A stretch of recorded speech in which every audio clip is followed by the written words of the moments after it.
Righto, BackChat in our Melbourne studio, powered by Paywise in season 2025. We are very lucky to have this man in studio with us, Damien Fleming, cricketing legend, Academy Award winner. I'm going to get to that a little. I don't know what you're talking about. Off air, you've just told us about that. I know you're lying. Poor research by us. Mate, welcome. I've had some life goals. Yeah. Play for Australia. Yep. Tick. Yep. Play for Hawthorn. Signed in the under-19s, but didn't get there. Replace Ace Frehley in Kiss. Big Kiss fan. Didn't happen, but who's to say that might not happen? Yeah. Yep. To do this podcast today is right up there. Thank you. What a life you've lived. This is just...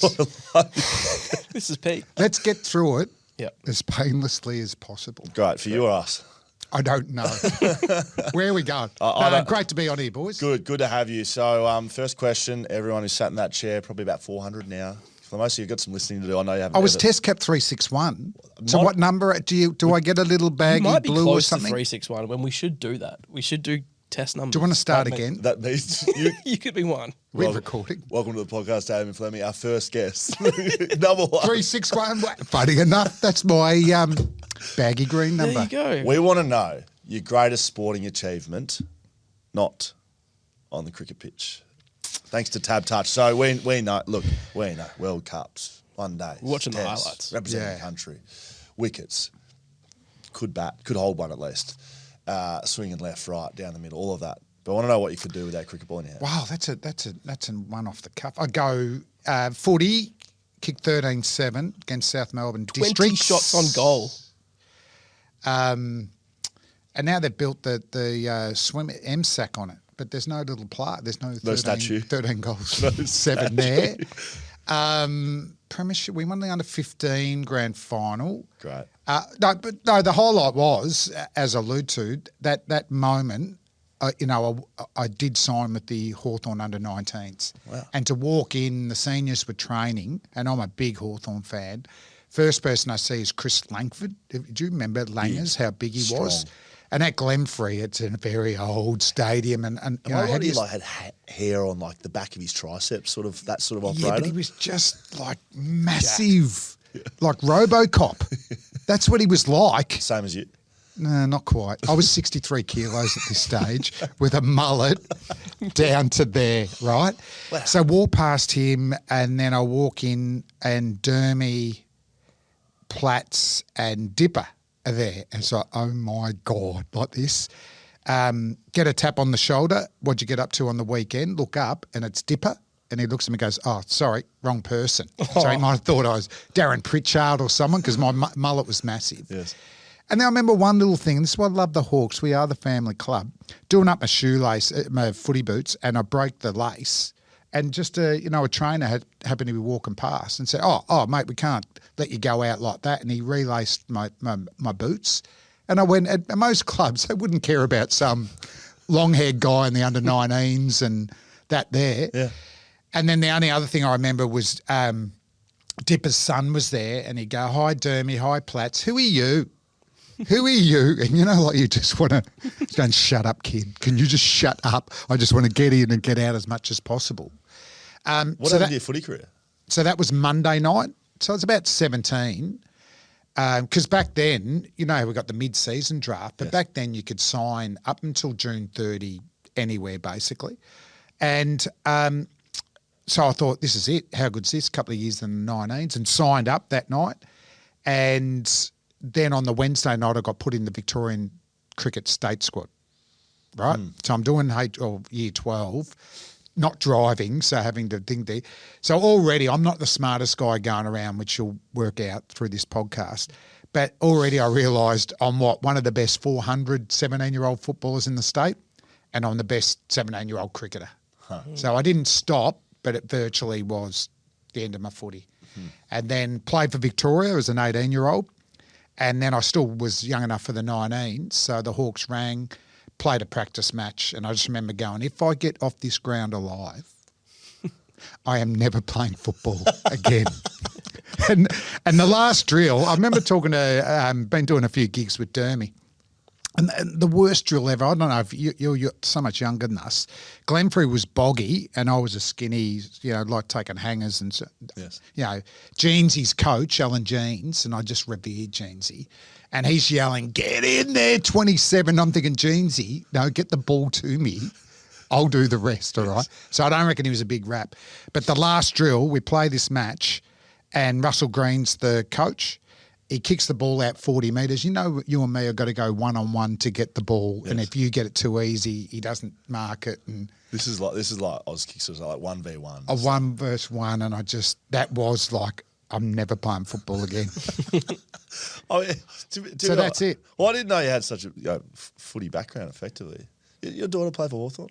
So, and then keeps giving because Jasmine plays for the Hawks. Correct. You're often commentating in the Correct. Freo West Coast Cup.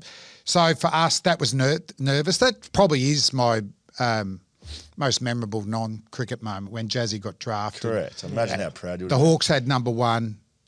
Essendon had number 2. Hawthorn, we hate Essendon. And even to add more, her uncle is Gary O'Donnell, who's obviously a legend of it, and he's going, we'll take it. Ugh. I'm mates with Dave Barham, the president, who was my boss at Channel 10. So it was bloody nerve-wracking because also I lived near Waverley and she went to school there because she was doing year 12. So Hawthorn, team we love, pick her up at school, take her to Waverley, happy days. If Essendon take her at 2, I've got to drive to the hangar. I've got to stay out there for 2 hours. So luckily the Hawks took her at number 1. And how good, to have a team to barrack for and your daughter's playing for it. And as you know, girls like Jazz, Ella Roberts, Eagles, Matilda Schultz, the ruck from Port Adelaide. Wow. That's a new generation of women's football that, I'm not sure we've seen before. Because how old is she? Just turned 20. So she's in that first generation of kids, effectively, young women, that have played footy their whole life and haven't had to go play with the boys. No, Showy. I don't think we're there yet. Right. So Jasmine played with boys, gave it up because pathways. So she was a state cricketer, basketballer.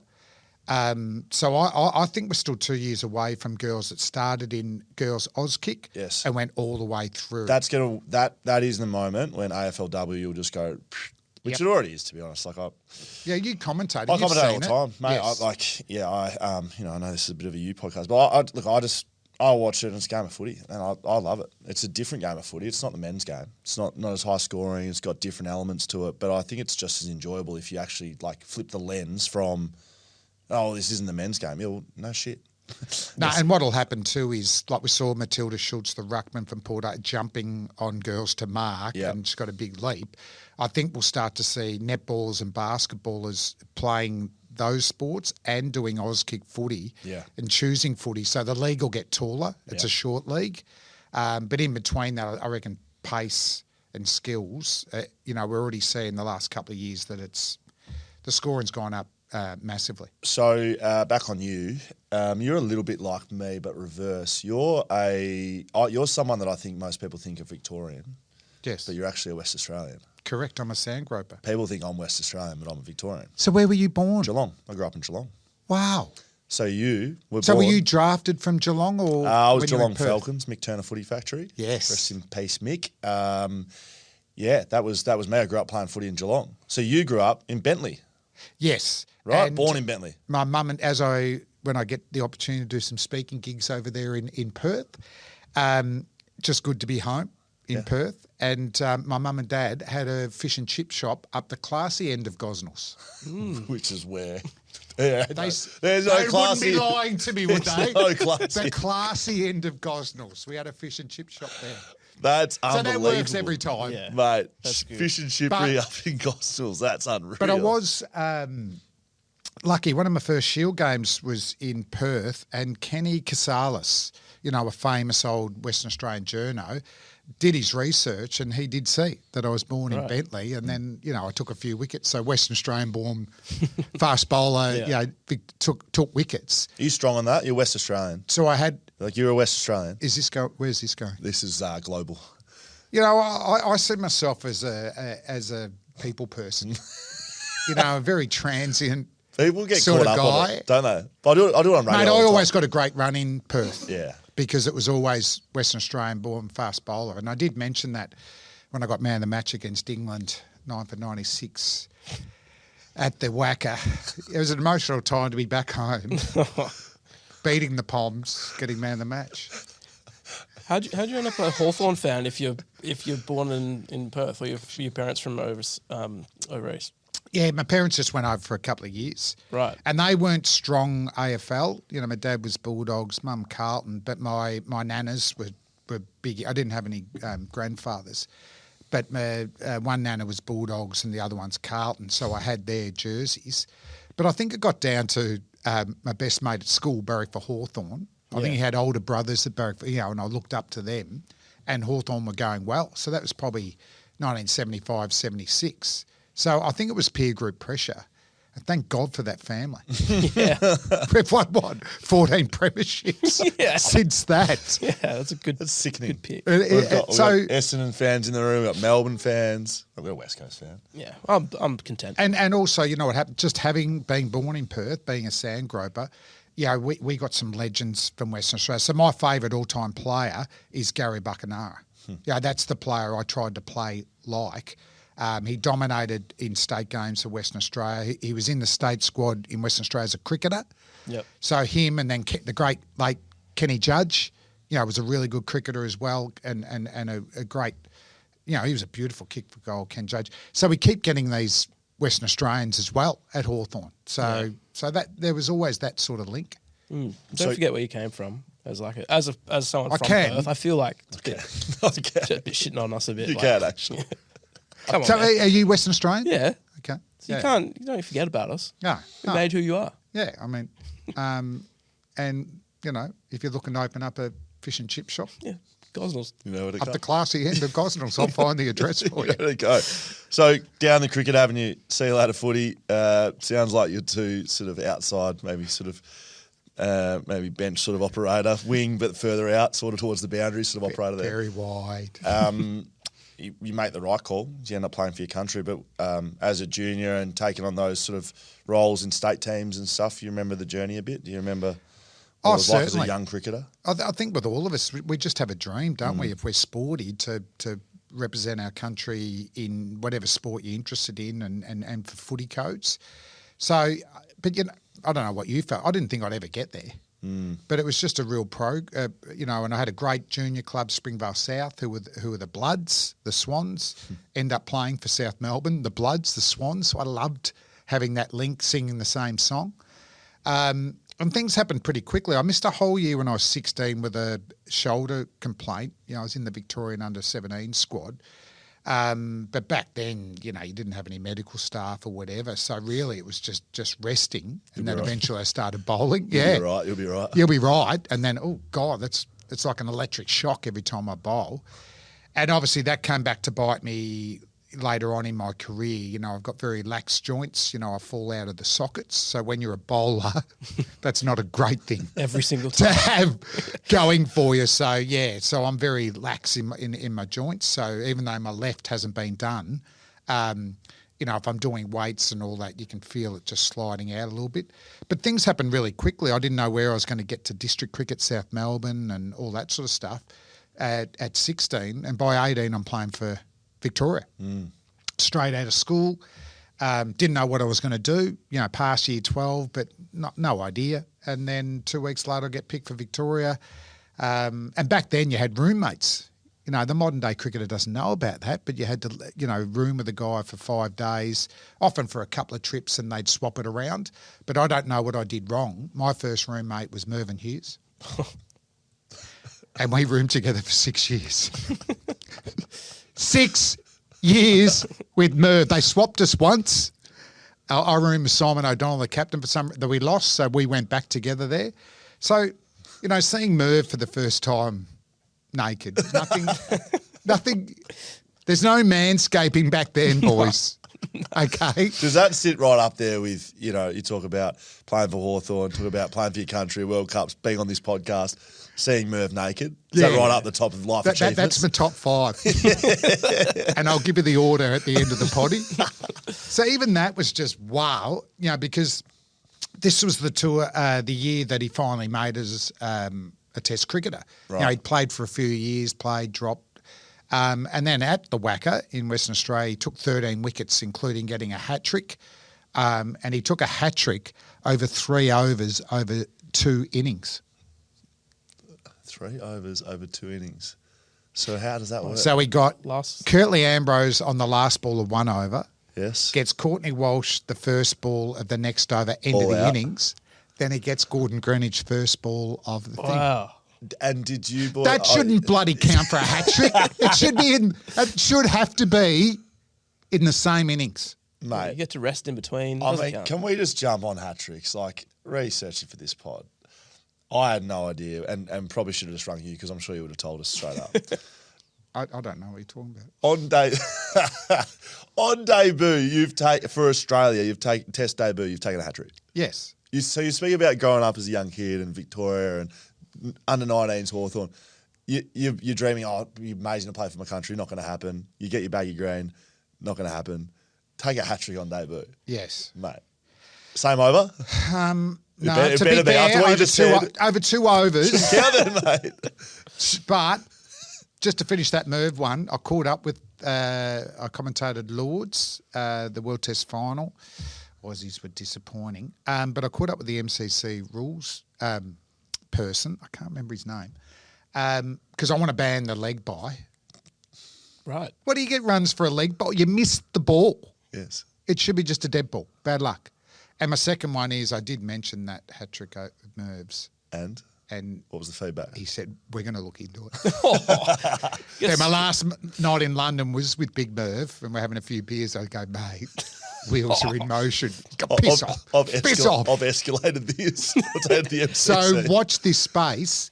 But, yeah, I mean, when you get the baggy green 361, and we didn't get it presented to us back then. You know, it's just in the coffin, There you go, mate. and we just grab it. You know what I mean? Yes. I used to work at Cricket Australia, or was the Australian Cricket Board back then when I was a teen, 20 odd. And I was the one that used to, do the uniforms. So Paul Rifle reckons I just gave it to him. He drove in. All right. There's your baggy green. Presented by Damien Fleming. Who I was playing with for Victoria. But mate, it is a dream to be able to do that, and you're still part of an exclusive club. But you just want to get another test, or you want to be a good player, don't you? So you're not thinking about hat tricks. But I was on a hat trick, but I wasn't that nervous because I'd already got hat tricks for Australia before, and I think you're leading in for your research. My first youth test for Australia against the West Indies Sure back in was. 1990. Yeah, sure was. I'm reading your notes now. That's right. I took a hat trick there. So I took one in my first youth test. So to take one in my first senior test didn't. No worries. Done this before. Who cares? So bowling to a guy. Have you two ever got a hat trick? I've been on a hat trick. Yeah, at the Tell end. him. Tell him. I'm So surprised we didn't open with this, to be honest. in the grand final for Chute Hill Cricket Club, I bowled 5 for 16. Yeah. Right, the last 2 bowls of the Just fast match forward. Keep going. were wickets. So the first ball of the next season, I was on a hat trick, How'd you go? wide. I think I bowled Well, wide. under the Merv rules, that probably would have counted. Yeah, probably. Yeah. So yeah, The next year. I've been on a hat trick, but I just couldn't feel it. Scully, Mate. what were you providing cricket-wise? I'm going to tell you my favourite cricket story of me. Yeah. So I was a bowler. I was actually very much a I'd be Damien Fleming sort of disappointed if you operator. weren't. Okay. So I didn't used to open the bowling, but a bit of a closer, bit of a left and right sort of operator. Like this. But I'd bat last. And sometimes they'd play an extra player, which was me, and they'd just give me a bat at 12. Oh, my God. That's how bad I was at batting. However, in year 8, they brought the bowling machines out for the first time. Yeah. I was good hand-eye, and when you get the bowling machine in year 8, it's just landing in the same spot. So it took me a few goes, and then I was just creaming them out of the middle because it's just the same shot. It's just metronome. So the coach goes, I remember his name, Mr. Angeleski. Yeah. He said, "Year 8." He goes, "Mate, we're gonna open the batting with you." Yes, you should. Great technique. Yes. Right, bang, elbow up, pad, bang. So I got a Melbourne Grammar around the corner. Yeah. Smallest oval I think I've ever seen. Yeah. Right. That's the context of what happened. They're reasonably strong. I said I don't want to face the first ball. No. I don't know what I'm doing out here. So I'm on the 9 strikers end. My batter, block, nothing. Block, nothing. About the third ball, clipped it off his pads to find leg. Oh, fuck yeah. First, go Yep. now. One, yep. Run out from 5 leg. Going for a single, direct hit, diamond duck. and I never batted again. Diamond duck, run out from fine leg. Do you know how difficult that is? So you finished on a low light. It was a highlight, basically. It was the only light. Wow. Yeah. Yeah, I reckon I see BBL potential in you. Mate, Closing out and just slogging. God awful, mate. Like, it's embarrassing. I've got to own it, though. So probably only me that can talk about hat tricks then. Yeah. I mean, at any level. You can talk about your batting if you want. We'll get there. But to finish that one, I bowled to a guy on 237. Normally when you're on the hat trick ball, it's a guy facing their first ball, isn't it? Yeah. So I didn't think had any chance here. Yeah. So bowl it. Salam Malik nicks it through to heels, and then you've got a hat trick. Yeah. The only problem with that is 4 years later, Salam Malik got banned for match fixing and throwing his wicket away for money. So the boys, to this day, question whether I actually did get a hat trick. He got done. And I do recall him running off the air punching like he'd won something. He played 237 and you've nicked him off. How much did he make? Yeah, Millions. That's good. Yeah. Oh, that is fucking gold. So it's still, even though it's a highlight, there's just a little asterisk. There's an asterisk on it. You almost took another hat trick. Someone dropped a Are we catch. going there, are we? Yeah, someone dropped a catch. So it seemed like a bit of a sitter. Yeah, it was against India. I think there's one thing the Australian public expect from their Australian cricketers, male and female. You know, one, you're either got to be either bat or bowl. Yep. Hopefully both.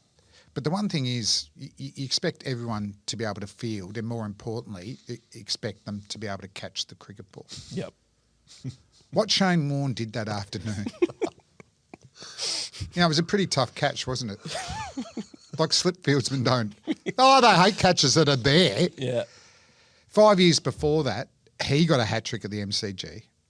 Yes. I helped him through it. You know, he didn't know what ball to bowl, and, you know, I suggested a couple. Yep. He gets his hat trick, thanks to me. Yep. So 5 years on, the big repay boy's it. got to look after me, hasn't Yeah. he? Is that a conversation in the locker rooms afterwards? Or is It wasn't just- a pleasant conversation, no. But you know, things like that, and you know too, like moments in games, some a split second but take ages, Yes. slow mo, and then others go quickly. Yes. So that just went so quickly. You know, like I bowled the ball, oh he's hit it, oh he's out, oh he's dropped it. You know, like that. And then after the game, it was just, but I joked that, you know, I put a bit more mayo on it when we're speaking. But for me, I got 5 for 30. So you're on the honour boards. We're on the piss at 12:30 in Adelaide on a Sunday. And back then, basically, the team manager would go, the bus leaves at, 3 o'clock the next day. Be on it. So for me, it's one of the great highlights. Although, how good would 6 for 29, including hat trick, look on the honour board? Do you get a little star or an asterisk, or does it say hat Well, trick? who knows? We don't know. Bold, But also, it'd take up 2 lines, wouldn't it? Instead of 5 for 30 Fleming, 6 for 29, incling hat trick. There's probably an asterisk. Might be a small little photo. Cricket ball. You know, it'd be Statue. the first thing. So that's my one disappointment. Yep. I God, think it was easy. We've spoken to a couple of bowlers on the pod over the last couple of years. One in particular rings a bell, and Mitch Marsh spoke about the Fast Bowlers Cartel. Yes. And I didn't know about this, and maybe no one knows about this, but I do now. Yeah. Are you a member of Yes. that? Is that ongoing? Is it Well- like Fight Club? Can you talk about it? we created it. No, we're happy to be out in the public It's because we ongoing. are, fast bowls are like the back Backman, line. We correct. get stuff done. You can't win a test match without getting 20 wickets. Yes. Yep. You bowl 30 overs. They say now that's like doing a kilometre. So it's 30 kilometres of work plus 10 times your body weight's going through your action every ball. It is hard bloody work. And the batters like forwards would go, well, you can't win a test match without making any runs, Yeah. just like a forward would say. And you back can't then, they were the golfers because we're too stuffed and hungover from winning test matches. So it was initiated in our era, Right. with McGrath, who's the president, Jason Gillespie, who's the treasurer. Oh, no, Casper's the treasurer. Yes. I'm in charge of the social committee, as always. I think that's why I got a lot of tours, because you know how you always need a social committee. Yes. I was always on it. I'll sort it out. Get a game. Yeah. Bickle, Brett Lee. So it was part of that era where we come up with it, because we didn't have fast bowling coaches then. So we were pretty close. So we'd look out for each other a little bit here, talk tactics, informally and all that sort of stuff. So created there. So one of the first initiatives we come up with was, how you see the ball after a fifer showing up now? So we started that on the 2001 Ashes tour. Wow. Right. For us, just going, bloody batsmen, they get 100, 50, Yeah. blah, blah, blah, all this stuff. Standing ovation. What about us blokes who do all the work? All right, So we come up with this, put it to the team, got through. Wow. So I was actually the first guy to do it, but I was in a tour game. But even in a tour game, there's a few thousand there. And you put it up, it is a bit of a magic moment. Then McGrath did it at Lord's. And you see now the legacy, every cricket team just about in the world does that. Yeah. So this is what the fast bowling cartel brings. So we got a win there and I wasn't happy. All right? I wanted one little bit more. So the next meeting I said, hey, that's got through. What about if you bat 9, 10 or 11 and get to 25, you raise your bat. On the field. As in, like, out. You raise the bat. What do you think? That's pushing the limits. Oh, no. So this is the reaction I got. You two can piss off with the 25 batters as well. I would respect that a lot as a bowler. If I saw that, I'd Yeah, be but how like, many yes. times do you get like to I'm 30 just- not out? I'm just wondering how McGrath gets out and go, I could have got a 50 I there. wonder how the fans would take it, that's all. If we started Yeah, what's showing this guy that. doing? So what happened? Okay. There Please is tell an me he end to tried this it. stuff, and it's still going. So for 20 years, I'm pissed off. As you can see, I'm a innovator. I think of stuff, a bit creative. So I'm pissed off about that. So I'm doing an ad with Nathan Lyon, Gaz. So on Gaz, I go, mate, I got this idea, right? You know the history of that? Yeah, I go, I went with this one. Get 25, raise your bat, and what do you think? He goes, that's a bloody good idea. A bit like me. Go, oh, yeah, we get left, not out, blah, blah, blah, blah. I go, what about you do it this summer? Yeah. So at the MCG, he's 20 not out. So I go down, see him at the pitch. I run down the pitch. I go, we're frigging on, aren't we? He goes, yeah, but where will you be? I said, don't worry where you look. I'll be there. You just look up at the media thing. So I tell our boss at Channel 7, Chris Jones. What year is this? 3 years ago. And it's my Twitter handle still. You see Gaz just raising his bat. Well, we don't know yet. Keep telling the story. So I go, Jonesy, this is on today. And he goes, oh, yeah, good idea. Oh, yeah, that's all right. So he gets 24. I'm not even commentating. I run in. I go, Jonesy, he's 24. He goes, get in if he gets it. So he just inside edges a single down a fine leg, and commentating is Langer and Kadich, who are on that tour, who friggin' voted it down because they're selfish batters. That's Langer and Kadich. Yep. Okay? Yes. Two left-handers. So and it's a nothing ball to single, and they're just sort of about to reach for the mic, and I get in and what a significant moment for Australian cricket. Nathan Lyon gets on to 25, and have a look at that. He's raised his bat. This is what's happened now. It's been 23 years in the making. If you bat 9, 10 or 11, you'll raise. And then we had the camera looking back and Langer and Kadich just looking at me going, that doesn't count. But angry batsman again. Couldn't let it go. So Gaz did it again last year. So watch out for it. Okay, 9, 10 or 11. So these are the sort of initiatives the fast bowling cartel will come up with. You know how this will work. That's going to be clipped up and that's going to be all over the world. So you know that. I know you do. Yeah. We'll push it. We'll which help is you good. push the But it's initiative. on. What a great idea. This is a Two little can bit like the piss Jack off. Buckley medal, and I won't speak about much, but the back line, defenders never recognise. No. And all these people say, no, they can't be recognised. How about we give them a medal? Anyway, the fast bowling cartel. Yes. Was the 140 limit there as well, or was it just had to be a fast bowler? Well, Because- 140, I think that's going to test me and Casper, isn't it? Right, because it sounds like there's quite like it sounds like it's Mitch evolved a Marsh- little bit. Yeah, Mitch Marsh is slipping. What's going on here? was that a thing No, back in the day? I'd say if you're fast medium, I'd go 130s. So, Michael Nees, Scott Boland, Yes. these sort of guys. So basically, if you're bowling off a reasonable run up at a pace that's 130 plus, Yes. It's hard work. Who would like to be in it, but like and expects to be in it, but really like if you had honest feedback and say, look, it's probably not. It's not the type. You know, you're not actually a part of this You're not the group. type. Who is that? Without naming names, Mr. Cricket, you can piss off. Mr. Michael Hussey. I know we're getting into Western. I'm a Western Australian. Yeah, you of course are. you are. Yeah. So Mr. Cricket, right? We love him because he's Mr. Cricket. Yeah. And I do appreciate too. You know, if you're not happy with your nicknames, kids, come up with your own. Is that what he's done? Is it? Well, he said he didn't. I didn't like it. Come on, Mr. Right. Cricket. You know, the bowlologist. Yeah. I come up with the bowler. I'm happy with the bowlologist. You know, come up with your own nicknames, and then you can just say it enough around people, and they'll pick it up. So he thinks he's a fast bowler. So, we have these meetings. You know, catch ups, and then we'll get a guest there. And Adam Gilchrist is an associate member because we don't mind wicket keepers. Yes. We love Ian Healy. Got to finish the work. We love Adam Gilchrist. We love Brad Haddon. Oh, First slippers like Shane Warne.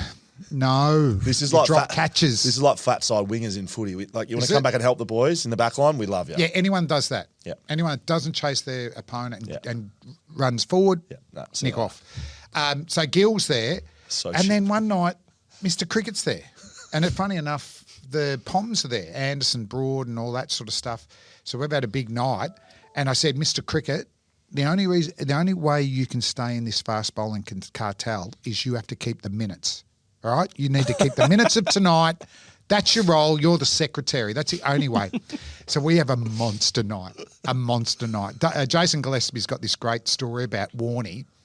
And I must have made him tell it about 10 times, the drunker we got. And in the end, I remember Jimmy Anderson's there, and they're not drinking as much. This is like 2 a.m, and I went, yeah, I'm gonna dross out Jimmy here. Hey, Diz, tell him the story about, you know, this stuff. So it was a monster night. Next day, you know, on WhatsApp, hey, great night and all this sort of stuff.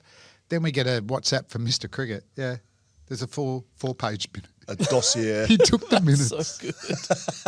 So you can't. He did his job. You can't kick him out now. So Mr. Cricket shouldn't be there. He got his 7 wickets at 42 or something like, bowling at 119. He wasn't fast. I remember he released a ball at the G one day and he was that slow, it actually hit him in the back of the head in his follow through. That's slow. But that's Mr. Cricket. Floating through the air. Oh, that's very good, mate.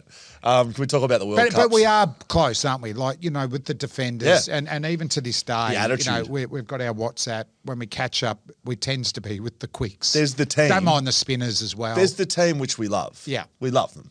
But then there's the team, which is because the they boys. don't know. No, they Do they? I had no idea. Like, genuinely, I would say, like batters, like they actually would be oblivious to the fact this even exists. They're that worried about making a run or kicking a goal. Yeah. So this is how reactive. I've talked about the proactivity of the FBC, raising the ball, raising the back for 25. This is how reactive and boring batsmen are, and without naming names, Jaiden, Langer, Ponting, they call themselves the Platinum Club. Oh, That's sickening. And they come up with it after us. And what do they do there? They just talk about themselves and how good they are. Is that what I think that's it. Platinum Club. Come on. the It's a yuck name. The Platinum Club sounds a bit exclusive, but it's not, is it? Not really. And I don't want to be part of it. Talk to me. You're very good, mate. Bloody hell, you're a good show. World Cups. I mean, what I remember as a kid watching these sort of operations was you're a bit of a closer, and that can be good and bad in terms of what you're doing as a bowler, but it'll put yourself in some pressure situations. And you succeeded in some, but I'm sure you failed in a lot too. That's Bloody about cricket. oath. Bloody oath. That's just part of the process, isn't it? There's not many specific roles in cricket, but one is, and even now with T20 cricket, you know, bowling the first over and bowling the last over. And so where I got to that position, I remember playing for Victoria. I was probably about 19. We played a shield game against South Australia, and we used to flog South Australia, but we just never won. So we'd have winning draws, but you end up with 2 points, and South Australia, no points, wouldn't get the 10 points for the outright. And I remember this day, I think Dennis Hickey and Funky Miller were batting, And Colin Miller. yeah, what a legend. Funk lives in the Bahamas now. Funk. Of course he does. You wouldn't expect any less, would you? He's gone from Las Vegas to Bahamas. That's why he is. That's great. Funky Cole Miller. Yes. Swiller Killer Miller. And I remember I just going, they're blocking it out. And I remember I got them out of, they were real tailenders, 2 bouncers, and I used to have a, really good slow ball Yorker. And I remember they blocked it out, and I just went, I wish I'd gone up to the captain, who was Jamie Siddons, and gone, how about I bowl an over or 2? And then a couple of weeks later, I'm bowling for South Melbourne, my club team, and Simon O'Donnell's batting. And Big Scuba was a big hitter of the ball. He's a one-day superstar for Australia. He's got that seat at the MCG on tier 2. Yes. That's how big he hit the ball. And I yorked him a couple of times, only needed 6. And I walked back to my marker, I'm going to go the slowie. And I go, this is the reason I play the game. So I bowled it. And if he'd hit it, it would have ended up in the CBD. We're in Paran, and he missed it, bowled, and we won. So I had a couple of wins. So then I just went, I want to make, I want to make this, I want to be the man at the end. Do you know what I mean? Because I reckon the pain, like at that Shield game of watching someone else bowl and having no control over the result, that's real pain. Whereas the pain of even losing or failing, at least I can just blame myself. Do you know what I mean? And then if you win, not that you give yourself a big rap, but that's just your job. Yes. So, for young bowlers, create a niche for yourself. For my niche was bowling outswingers in Test cricket, but it was closing out in 1 days. And you get gigs, don't you? Because we know in that Australian team, 96 World Cup, McDermott, McGrath, Warne, I'm at best the 4th best bowler there. 99, McGrath and Warne, they're legends. But there's a specific role that had specific skills. So I trained myself to have that role. And there's no doubt you end up playing double the 1 day as you did because you were the one that bowled the last over. So it's a role player role. So 96 and 99, both of them. Oh, not the World. I don't know what happened in the World Cup win, but the semi, you definitely bowled the last ball. Yeah, 96, 99. We lost the 96 World Cup. Yes. But in the semi, we played against West Indies, and they needed 8 off the last over. Richie Richardson's on strike, and he was a great player.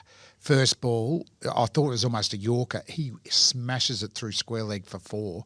And you sort of know, times your teammates' heads drop. They're not backing you. Do you know what I mean? And then I thought I had to bowl a Yorker. I bowled a wide Yorker, and he's missed it, Richie Rich, because he's going to finish the game. Curtly Ambrose at the other end, who we'd never heard really speak before, he's just intimidated us. He calls Richie Richardson off strike, right, and gets run out. So he's got Richie off strike. And this is where I loved some teammates. Ian Healy was such a great Australian player, but a great teammate. School teacher who's very meticulous with his preparation, happy to confront issues in team meetings and all that stuff. Just a legend, Ian Healy. But he used to do something. You'd bowl out in the middle and the keeper would take it, throw the ball out, up, back to you. Every now and again, Heels would get it, take off his glove and underarm it and try and hit the stumps. And he'd hit the stumps and you'd have to walk and go, friggin' hell, Heels. How about you just throw it back to... Do you know what I meant, right? Yes. But you know what he's doing? He's meticulous in his training because he's training match specifically. So on this day, he takes off the glove, underarms the ball, hits him. Curtly's out by that much. Curtly's going, I'm home. It's all right, I'm home. Like this. They're going, is that what he sounds like? I've never heard him speak. And then Courtney Walsh comes out, and it was an informed Courtney Walsh. He was averaging 2. And we just thought he'll try and get off the strike, bat pad, and get Richie back on strike and they'll win. You bowl a length ball, he tries to hit me to the moon, and you bowl him. It's that pure euphoria I think you're seeking as a sportsman, isn't it? Just that pure euphoria, and we're running off. And then we went to the Pakistan for the final. So we hadn't played a game in Pakistan. This is how weird this World Cup was. We went over, trained during the day, but it was a day-night game. And what happened at night? You got dew. Humidity. Yeah, right. So we couldn't grip the ball. Now, we might have lost massively anyway. Like Aravinda De Silva made an amazing 100. But you have that, and it's not like premiership. We have to wait another 4 years or 3 years in this, where you go, that might be our only World Cup that you play in. But you messed up your preparation there. We should have trained at night. and known what the conditions were. So that's a good parallel. So that happens in '96. Then you win the semi-final and then you lose the premiership effectively. Yeah. And a lot in AFL has spoken about you're sort of going to lose one to win one almost. A lot of the guys that played in '96 played in '99. Like there was a decent 8 of us got a chance. Right. So Yeah. you in the semi, talking about getting hit for 6. Glenn McGrath gets hit for 6 in the last ball of his over. Well, it shouldn't have gone for 6, should it? But it did, didn't it? Got helped over. It was a 6. Was it 6? Was it a 6? Once again. I love how you're defending. What the Australian public expect from their cricketers, one of them, you should be able to catch the cricket ball. Who was it who dropped? No, I'm not here to name names because Paul Rifle might be listening to this at a later date. So Paul knocks it over for 6. And I didn't realise that. So South Africa in the semi needs 7 off the last, or 8 off the last. 9. 9 off the last. Yes. They needed 5 after your first ball because they got hit smacked for 4. Yep. What they need Sizzling. after the second one. Cluser smacked you for 4. Yeah. So you're thinking, as the closer, all right, it's okay. I've done this before. I actually did it 3 years before. I'm going to bowl a good ball. Smack for 4 again. The first 2 balls. So what are you thinking then? Scores a level. So just go back a little bit. You can tell the story. Anything over 8 runs off the last over, I back myself. Like I can close it from 8 runs. You give me more than that, bang. The night before, boys, we come up with a plan of coming around the wicket, bowling Yorkers to Klusner. So this is the night before. Didn't get to try. And for me, my era was a lot more about they miss you hit. So your Yorkers were always hitting the stumps. And I sort of had, I used the bails as a bit of a, off bail with a bit of reverse, would hit leg stump and all that sort of stuff. Or I swapped it around and it'd swing the other way. But when you've got nothing to aim at, and I remember on that night when I thought about saying something and then I didn't, because then it won't get down to the last over again. Yeah, it can't happen in another World Cup semi. So it gets down to it. I come up with, obviously come around the wicket, trying to bowl about a yard outside off stump. And crowds going nuts. Are you thinking about the meeting at this stage? Are you going, I really should have said something here? No.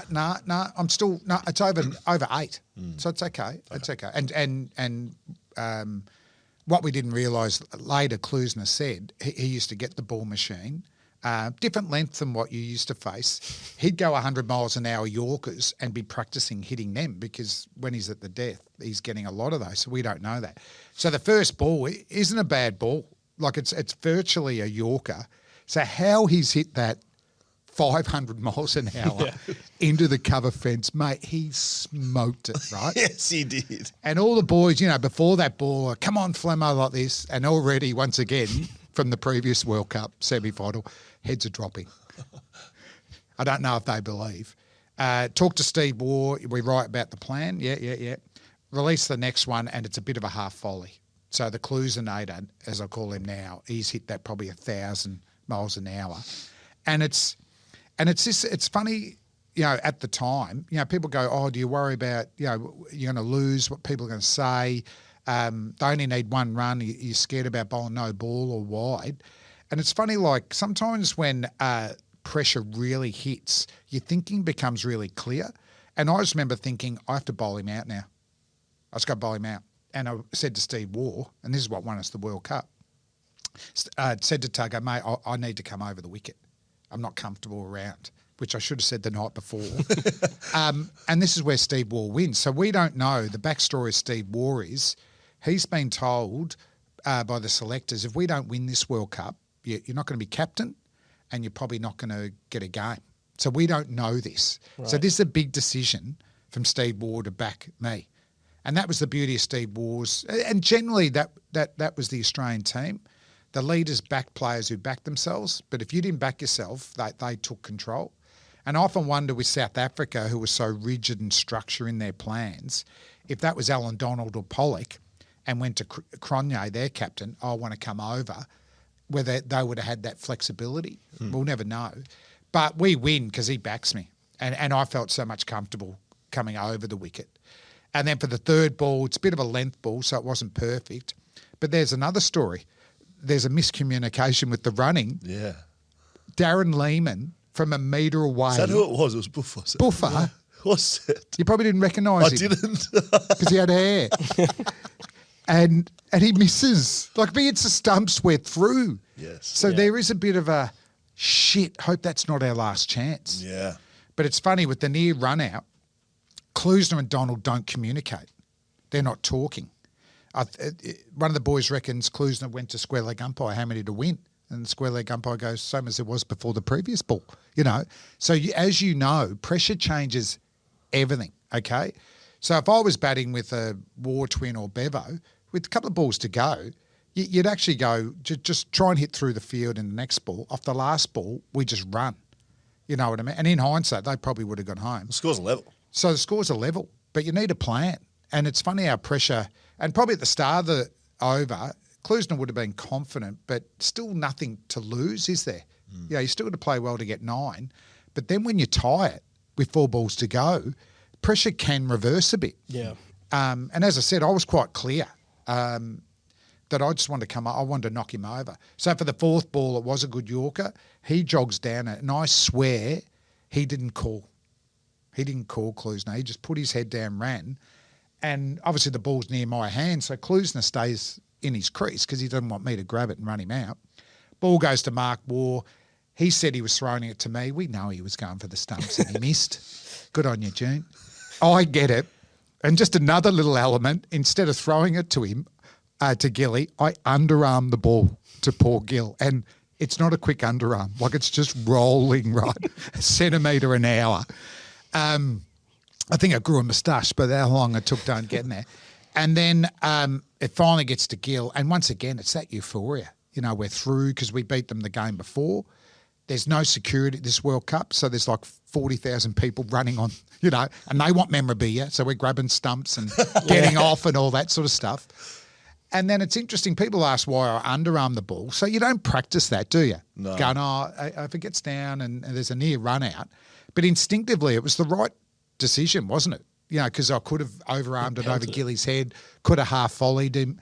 I heard the great Richie Benno said, one of the most astute things I've seen on the cricket field. Wow. If Rich says that, I'm bloody taking it. And I think I've heard why, but why did you underarm it? Is that true? Do you know what I'm talking about? Yeah, well. Is that true or not? People have asked why. Well, the thing is, as a kid, my favourite player was Trevor Chappell. And he was the chance to have a positive underarm for our country. Weren't you? And isn't that true? That is true. We needed a positive underarm. Yep. Weren't you 10-pin bowling during the week, or am I making that up? That's true. Is that true or not? That's true. Do you think that's why he did it?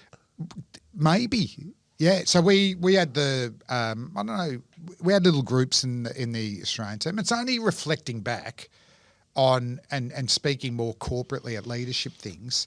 What were the pillars of the Australian cricket team? And for me, the baggy green means a lot, and it does to this day. You know, for Nathan Lyon to pass it on while he's still playing is very significant. For Mr. Cricket to give it to Nathan, a young Nathan Lyon, after the people before that, Rod Marsh, Alan Border, Ricky Ponting, Justin Langer, Ian Healy. Good call, Mr. Cricket. But at the time, we're going, is he going to get a regular game? And Nathan's been an absolute legend. You know, and that's a lot about pride in your country and the people that played before you there. The song's awesome. You know, Rod Marsh come up with it, you know, AFL background. You know, how good singing the song. Yeah, great. Scully. My God. And when you look at it, the song's just a closure of a journey of that afternoon, of that test match, of that World Cup. That's the way I look at it. And you need closure. So the song's important. And we won it, you know, we won a lot, luckily, in my Australian era. And I remember we won 16 tests in a row, broke records in one day as 13 or 14. And then we lost a one day in between. I remember me and Gilly after the game it was just like, it was an empty feeling because we didn't sing the song. So that's good when that's part of you. So they're important. Leadership, you can't get there without leaders, you know, and we had great captains, AB, Mark Taylor, Tugger, coaches, Bob Simpson, you know, John Buchanan, Jeff Marsh, all did their own little roles there. But also non-status is very important. And I name names about the who sing the song. They can't be a captain or vice captain, so that spreads the leadership. And in some ways, they're the spiritual leaders of the team. When you think of those individuals, very unselfish, you know, very Aussie, hard-working, team-orientated, So there was the leadership allowed a little bit of non-status leadership, which is important. Got to have the talent. Can't win AFL grand finals if you don't have the talent. World Cups, and then you got to have fun. In the end, that's what you're doing it for. Fun with your mates. So we had the nerds and Julios. You're either a nerd or a Julio. I know what a nerd is. Is a Julio just a lunatic or? A Julio is based on the Spanish singer Julio Iglesias. Have you heard of him? Yeah. What's that? Give me Good some- look. Is he father of Enrique? Father of Enrique. Oh, I was thinking of Enrique. So the father of. Yeah. Yes. The OG. So very good looking, very classy. So you're either that, and obviously the nerds are based on Revenge of the Nerds, the movie, like that. So the Julios, anyone that took too much pride in personal appearance. Beautiful. Hair dryers on tour. Who's taking a hairdryer on tour? Mark Wall. Guys who can't walk past a mirror without a powder reflex. Who? Warnie. And he had his own tanning salon thing at home. The classic nerd, Merv Hughes. He didn't have one Julio bone in his body. You know, unshaven, to this day loves Hawaiian shirts, drinks beer, loves hitting batsmen in the head, classic. So, but we played games, Yes. like, AFL, rugby, soccer, and mate, they got competitive, like there was fists thrown and blood, all that sort of stuff. But what I loved, even when we weren't doing cricket, we were still training competitiveness. Bit of fun, but the nerds didn't want to lose to the Julios and vice versa. So one of the ones we used to do was 10-pin bowling too. So a few days in between we last played South Africa in the semi, me and Steve Waugh went out and bought the nerds, with the glasses and, nerdish gear. And then Tom Moody as a Julio went out and got Phantom of the Opera, masked and all that for them. So we played 10-pin bowling, and you think you think that's a bit of a nerdish pastime, but the Julios did win for a change because normally they didn't. So 2 days later, when I get that ball, I do often wonder whether it was the 10-pin bowling that sort of clicked in there. But the nerds and Julios were, mate, it was so important for our culture. Do you know what I meant? Like to have two competitive teams. And Yes. we had a few pub golf sessions with washouts where we had mixes up of pub golf, nerds and Cricketers just Julios. drink so much more piss than footballers. The problem for me was we had a couple of big ones in England, up in Durham. I remember 2 consecutive tours, we got washed out. But it just about as kind of cool. I'd look through the dressing rooms and Gilly would be looking at me because Gilly loves that, like always does everything right and polished performer, corporate Gilly. But no one drank more piss than Gilly. He hates us bringing us up. So he'd get a sparkle in his eye and I'd go, pub golf? He'd go, pub golf. So I had all the rules organised and all that sort of stuff, which you couldn't do now. And even now, I question the Australian team wouldn't have nerds and Julios because they're all multi-millionaires, so they'd basically all be Julios playing against Nathan Lyon. Love you, Gav. You bloody need to. You need to. Footy teams need both, don't they? Oh, sorry, sporting teams need both. Yeah, I think they must have some sort of split because you need that release from cricket. So they play a lot of golf now, which we didn't. And actually, so that's where they have a lot of competition. They've got their Excel sheets and all that.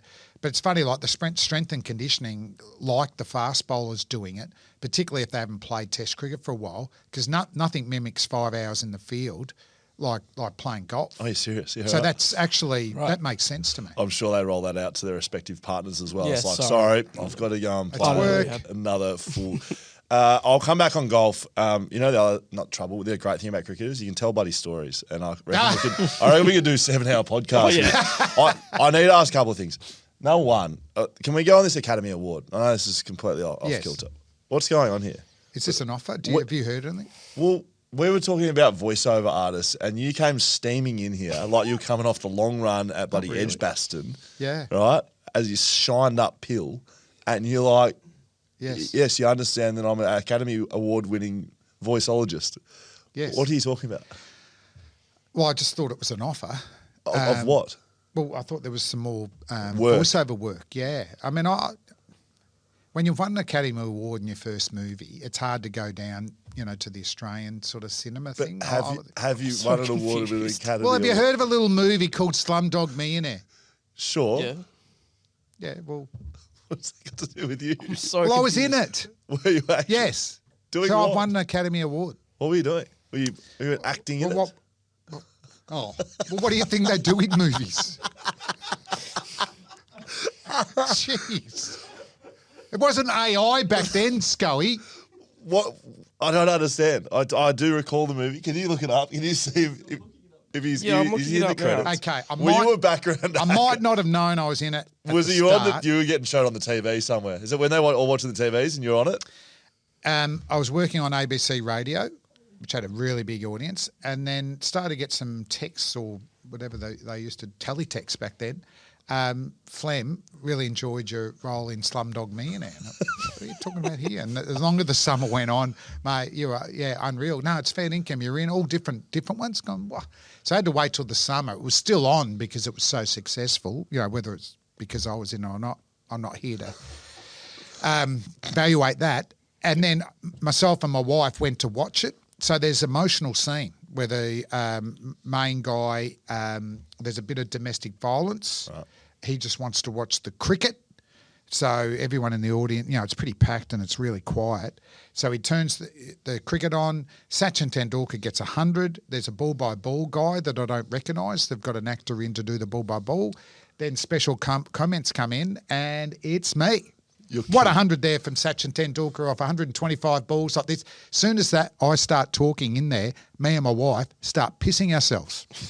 Meanwhile, the rest of the audience are going, why are these people laughing at this domestic violence scene that's really low? So I'm in. They actually dubbed in a ball-by-ball person because it would have been Ravi Shastri or someone like Sunil Gavaskar, and they've kept me in. Right. I have won an Academy Award. Have they given you any sort of recognition other than you talking about it? Has anyone externally or internally with the Slumdog Millionaire production, the team, spoken about you, or just you? I can't comment right now because I believe there may be a sequel. And guess what they're going to call it? Oh God, Flemdog Millionaire. Have you got something? No, I don't go for it. What about this? Slumdog Millionaire 2. Do you like it? You've lost the plot. Really good. Do you like it? It's really What's the good. Academy So Award funny look like? enough- What's it look like? Have you got it? You got it here? Yeah, I've got it. So I was working with Fox at the time. We did the Shield final. So they ended up getting a mock Academy Award. And I did the pitch report every day or from somewhere. And every time I'd finish, there'd be like an Academy Award on the stumps. Or they bring out red carpet for me to do the pitch report. It was bloody awesome. But on a serious note, You've sued the around producers that and time- you're a multimillionaire. and this could, you never know where your career goes. I was doing some mock ads for Thank God You're Here with the Working Dog guys because they reckon sports people will promote anything, right? Yep. So they got me to do a pilot in synchrotron because that's nuclear physics is a lot like medium-pace bowling, like that. So Tommy's writing these scripts, so I sold nuclear energy, the Werribee Sewage Farm, there was Fleming's French Restaurant. It was a reoccurring skit, was great. But they reckon I should be credited by keeping my voice in there. So, and the guy who wrote, he did Train Spotting as well. What's his name? Last name Boyle, I think. Danny Boyle. I've always wanted, because he likes his cricket as well, to bump him in England. And I wanted to go, mate, are we doing a sequel? Would you like us to And put he'd this go, on what the do you agenda? mean? Yeah. I think this is the first social clip that's coming out. Slumdog Millionaire 2. What do we think? Academy Award. At Danny Boyle. Yeah. What do we think? Would you star? Can in you it a little guys bit more? produce it? Or? Yeah, well, we definitely. can do that. 100%. Yeah. Mate, do you want to? We got some more people questions to ask. We do. So, I am available for voiceover. And an Academy Award winner. Yep. Thank you, mate. Should we get some social questions? Before we do, I'll finish and then we'll go to the questions from the audience. Spoken a lot about cricket and we could speak forever. I think excitingly, this won't be out tomorrow. Like pretty soon, you're going to be starting a golf podcast. I think. Yes. Inspiring. Make me good at golf. Are you good at golf? What do you play? I'm off? better. I'm off 6. Oh, that's pretty So good. you can play. But started at 23. Hated golf. And obviously I had 3 shoulder reconstructions, a bicep reattachment. So when I felt like, I might start playing with the Aussie boys, something would be going on there. But then I was do a lot of corporate speaking, and I was playing in golf days, playing with the CEO and GMs and hitting the ball 150 metres that way, 150 metres that way.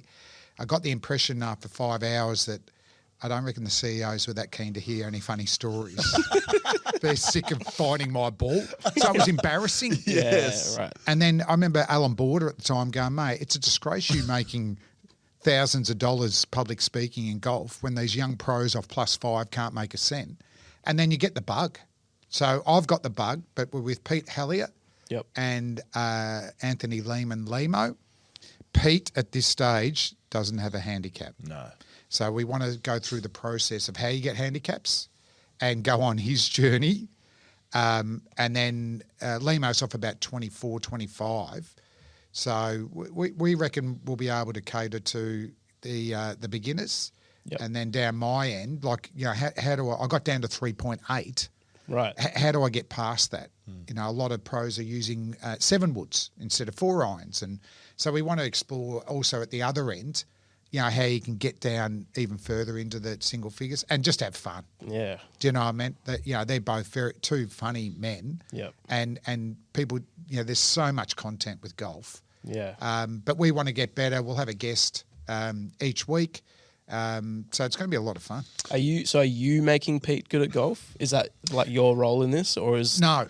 right? No. What we're hoping is we'll get lessons as well. Great. We'll get lessons. But, out of the 3, it could be a long journey for Pete. Well, the longer the journey, the more podcast episodes. Yes. I said it'll be a brilliant 30 years when Pete doesn't get good at golf, and it's just make me good at golf. They're and talking, both of them are talking, they want to get to single figures. Right. Right. And you told me you played with them about 3 days ago, and Pete Hellier couldn't hit a ball. Is that a fact? Well, once he didn't. The other times he did. But put it this way, one of the highlights of my career was my highest test score is 71 against England at the Gabba. Almost It was a 3. match-winning 71 in a drawn test match. Worked Almost that out. 3 bat raises. Yep. You almost got the 3, Pete. Well, I could have got 100 if McGrath had bloody looked after me. But my best golf score is 71. Huh. There you go. I'm not a golfer. I don't know what that means. Whereas Mate, Pete, a couple of days ago, he would have raised his bat big time. we're going to get a couple of questions out from our audience. Been great chatting to you. That's enough from Dan and I. Happy with that. This is a little bit like the bowlologist. Yes. Bit about Mr. Cricket. This segment is called Social Media. Yeah, like it. Yeah, I thought you might. Yeah. Gerald Child off the top. Top one there. And we're going to probably keep this a little bit skinny, Flem. I've got some beers to have somewhere else, mate. So Best bowl you've ever bowled and best you've received. Best ball I ever received, Wazzy Macram, who I just loved, Wazzy Macram. Rawalpindi, 98. Walk out there, it's reversing. It's him, Shoaib Akhtar, Waka Yunus. All the batters are saying, you've got to get forward to blunt the swing. I don't want to get forward. I want to go back. Give myself as much time as possible. He's sledging me for some reason. And I'm thinking, Wazzy, I love you. What are you doing? But I do remember I beamed him the previous tour. So I think fast bowlers are like elephants. might have had something to do. They're sledging me because I'm playing and missing everywhere, but I don't understand what they're saying, so who cares? I hit him for 4. I didn't mean it. I just threw the batter, and the boys, they cop that, and he's swearing at me. They're into me again. And then just from gully, Amir Sahal just happens to say, come on, Wazzy. He poo-pooing his punts. And I knew him. I go, bloody oath I am, right? In the middle of not understanding it, then Amir comes out with that. And then Wasim comes around the wicket. And meanwhile, there's a spinner at the other end. So me and Heels are just trying to slog the spinner. Do you know what I mean? Just trying to get runs and not get down Wazzy. So Waz comes around the wicket. He bowls wide. He runs behind the umpire, so he can't see where he is. Jumps out wide, releases wide. And I'm thinking bouncer or Yorker, go back. Oh, shit, it's a Yorker. And seriously, it was like a Bugs Bunny cartoon. As I went forward, like the ball's coming in and it's fast and it's swinging. Then just as I get forward, it sort of breaks and just starts to go the other way. And all I hear is my off stump going, and I'm walking off going, mate, that's bowlology gold was, but totally wasted on me. And the best ball I ever bowled probably knocked over a guy called Mark Ramplikash. Day 5 in Adelaide, him and Alex Stewart were, they were hoping to get to a draw, and the ball was just reversing. We didn't really know what we were doing back then with reverse. We just knew if you shined up one side, Adelaide back then wasn't a drop-in, so it just deteriorated the ball so much. And then it must have swung, 40 centimetres and knocked him over, and we won the test match and we won the Ashes series. Right. So that's why that was significant. That's elite. What do I pick here? I don't mind Harrison Huntley's question, actually. Was there a stage in which you would go out and get free beers in your career? Yes. Is that It's still occurring? available. When you take your Academy Award with you, it tends to get a bit of that. Scully, you two know it as well. Like, it's funny, the further up you go up, you get more freebies, don't you? Yes. So drink cards, big nights out. Yeah, it was good. Camo Cox. Is there an annual get-together for players with a hat-trick on debut? There is. So funny, that's pretty recent too. 2 weeks ago, we went to the Crown Casino. So it was bloody awesome. There actually is. Victorian, yeah. Who's in it? And then Sounds like I went through the agenda and we had a good night. I paid for the night. It's still a pretty cheap night. Still only me in the club. But I did. But I did win the. You actually cooked me there. I knew I I'm had surprised you didn't get on there earlier. He knew. Oh, he's like clowns you. But did win the golf day. Won the golf day, Sky. But the only negative was the proposed tennis match didn't go ahead. Would have been difficult. No one to return service. yeah, okay. It's tough. All right, I'm going to be watching next time. Yeah, I know. I'm flat about. I'm actually flat. Oh, that's the first time for ages someone's gone down that Oh, I'm track. glad to be of service. Good I'm on always you, here. mate. Good defender. Good defender. Probably slut. Premiership defender. Yeah, I think the last one probably, and then we'll ask our always last one, Nathan Luke. I don't want to butcher the name of it. No, bowlologist. Okay, when's the podcast coming back? Bowlologist. Say it. Is it? It says bowlology. Bowler Juju? No, but Bowler Gogu? you can say bowlologist, can't you? Well, this is a misspell. Oh, right, because it says Bowler Gogu. Oh, he's in the done it thing. wrong. Yeah. Right, okay. Because one of the great He wants you to things. say bowlologist. Oh, bowlologist. I love. Oh, yeah, it's easy. Yeah. See, I love putting it in my bio, and I love people. I know when they haven't read it. If you're getting introduced at a corporate event, because you can see the word coming up. It gets butchered 80% of the time. So already inside I'm going, how good's this? The bowlologist. Biologist. Biologist. So Damien gives- Fleming, the great biologist. But that's what normally comes out. So straight away, So what you roll out with, yeah. so I've been studying fucking this and that, whatever biology does. awesome. Yeah, great. Thinking it's been a couple of years. What I found, I was doing it by myself. So in the winter, it's all good. But then when the summer starts, it's a lot harder, to record and produce yourself. But I reckon this year with the Ashes, it'll be back, baby. The Bowlology Report. You're going to be here. Only if there was a production studio could help you out with that, Flemmo. I like it, what we're doing here. Last question from the Eggman. Let's finish this off. How do you like your eggs? I just had 2 poached today. Right. Recently? Big egg, man. Big egg, man. Yeah. Like to keep the protein going. All the kids are very sporty, so we it's game on. Thanks for being on the podcast, mate. First biologist we've ever had on, actually. Yeah, thanks very much. I like the nickname too. Very good. And voiceovers keen for, and then I suppose just a public plea.